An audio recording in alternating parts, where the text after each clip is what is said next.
Good morning students. Today is Wednesday and आज हमारा हिंदी का पीरियड है। हिंदी में हम लोग पार्ट 3 तक अपना वर्क कर चुके हैं, पढ़ चुके हैं, इवन टेस्ट भी दे चुके हैं ना।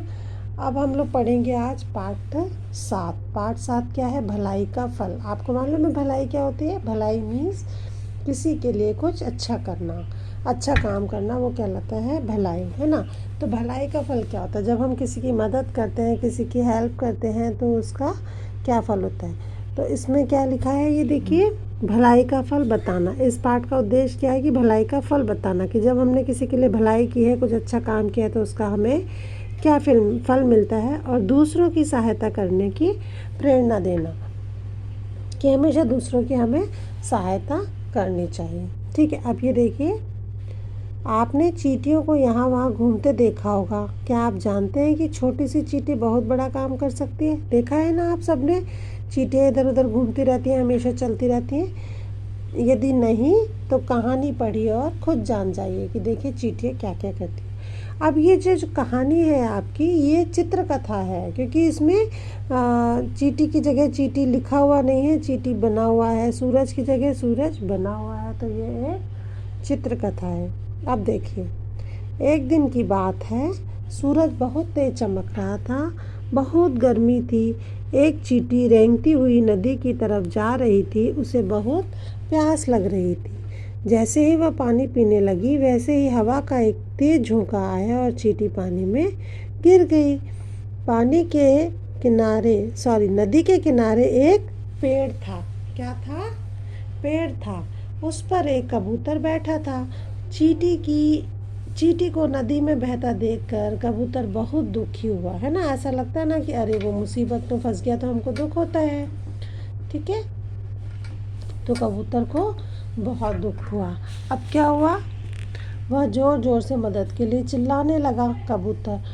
चींटी बाहर आने की कोशिश कर रही थी, तभी कबूतर ने पेड़ से एक पत्ता तोड़कर पानी में गिरा दिया।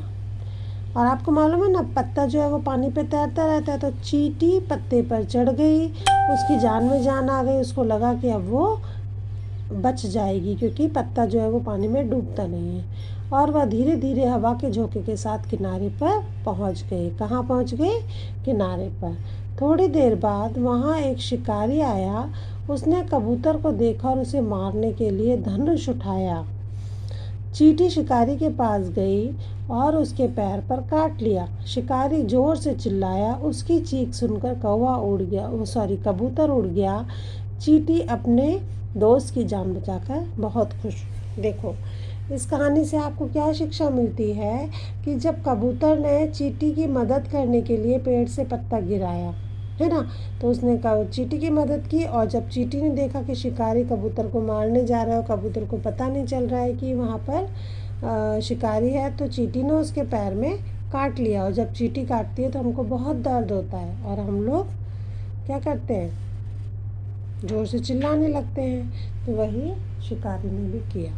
तो बच्चों, अब इस पाठ से समझ आ रहा होगा कि हमें हमेशा दूसरों की मदद करनी चाहिए, और मदद करना ही भलाई कहलाता है, ठीक है। अब देखिए, इसके शब्दार्थ हैं, ये आप लोग अपनी नोटबुक में लिखेंगे। प्यास यानी पीने की इच्छा। जब आपको पानी पीने की इच्छा होती है ना, तो प्यास लगती है। मदद करना यानी सहायता करना, हेल्प करना। किनारा यानी तट, यानी नदी का जो किनारा होता है ना, जहाँ पे मिट्टी होती है, पेड़ पौधे होते हैं, वो किनारा कहलाता है। दुखी यानी अप्रसन्न। और कोशिश करना यानी प्रयत्न करना, ठीक है। और शिकारी ऐसा व्यक्ति होता है जो दूसरे पशु पक्षियों का शिकार करता है, उनको मारता है, ठीक है। तो ये आप लोग आज अपनी नोटबुक में शब्दार्थ करेंगे और इस पाठ को एक बार फिर से रीड करेंगे।